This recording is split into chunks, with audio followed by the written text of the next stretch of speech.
एक मनुष्य देह, एक मानव का शरीर जिसमें पुण्य भी बहुत है और जिसमें पाप भी बहुत है।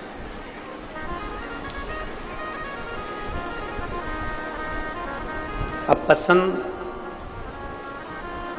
आपकी और हमारी होना चाहिए कि हमें पुण्य पसंद आ रहा है कि पाप पसंद आ रहा है।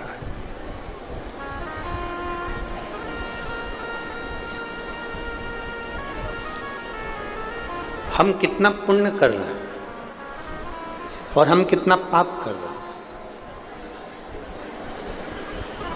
जितने भी संसार के लोग हैं ना, ये अपने पुण्य को तो गिनते हैं कि मैंने गौ माता को रोटी दी, गाय को रोटी दी, मैंने पुण्य किया।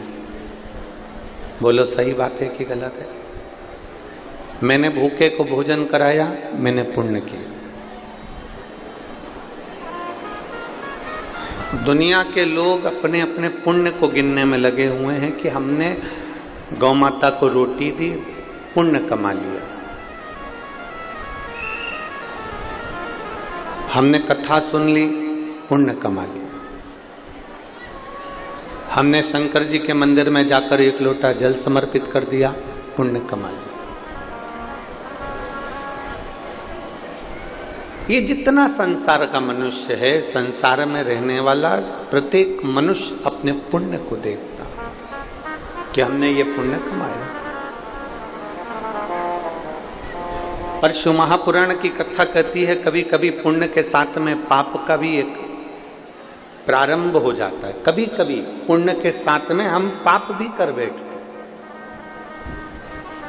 सबसे पहली रोटी किसकी बनती है? जम के बोलो जरा। सबको मालूम है, जितने यहाँ बैठे हो परतवाड़ा में और जितने आस्था चैनल पर सुन रहे हैं, जितने फेसबुक यूट्यूब पर सुन रहे हैं, जितने मोबाइल पर सुन रहे हैं, वो भी जानते हैं कि सबसे पहली रोटी गौ माता की बनती है।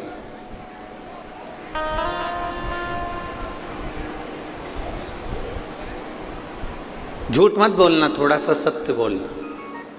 सबसे पहली रोटी गौ माता की बनती है, पर सबसे आखिरी में गौ माता के मुंह में जाती है।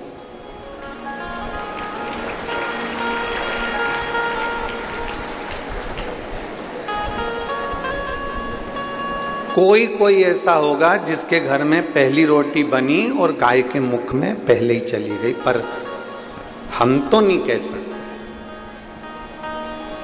बोलो री जीजियों परतवाड़ा की, सत्य है कि गलत है?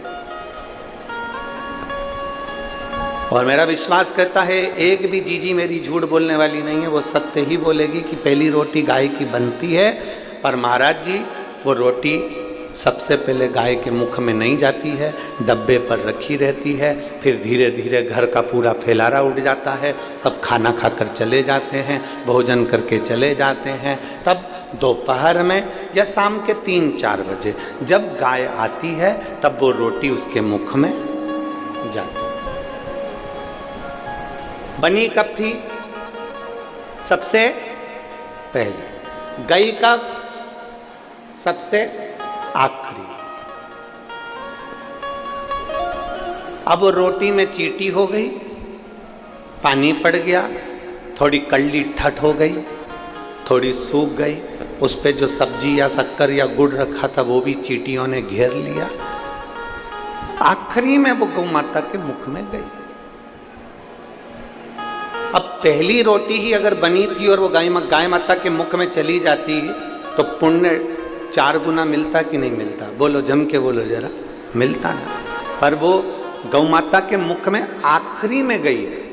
जैसे रोटी पहली बनी और आखिरी में गाय के मुख में गई, उसी तरह हमारा जीवन है। हम जब ताजी रोटी रहते हैं, छोटा बच्चा रहता है, तो कहते हैं अभी इसकी कोई पढ़ने की उम्र है, अभी कोई इसकी भगवान के भजन करने की उम्र है, अभी कोई इसकी कथा सुनने की उम्र है। हमने वो रोटी को धीरे धीरे सेक कर रख तो दिया, पर वो रोटी धीरे धीरे बढ़ते बढ़ते बढ़ते बढ़ते जब बुढ़ापा आता है, तब लोग कहते हैं कि मैंने बचपन तो गवा दिया, जवानी गवा दी, अधेड़ी गवा दी, पर जो आखिरी बुढ़ापा, तब लोगों के समझ में आता है कि अब मैं बुढ़ापे में भगवान का भजन करूंगी। तो भगवान भी कहता है जब रोटी ताजी थी तब मुझे दी नहीं, और आखिरी में जब ये रोटी पूरी सड़ गई तब तू ला जाकर मुझे दे रही है, तो वो किस काम की?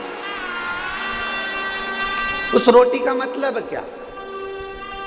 और बचपन खेल में होया जवानी नींद भर सोया, और बुढ़ापा देख कर रोया सिराने मौत हंसती है।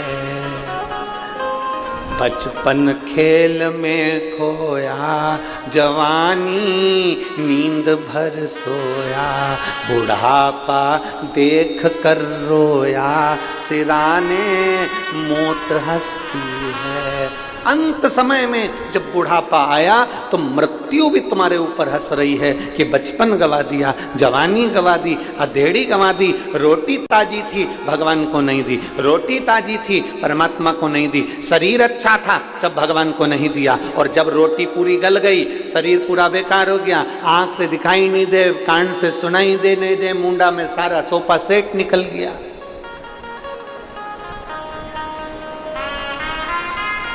32 सोफा सेट थे, एक भी नहीं बचा, सारा निकल गया।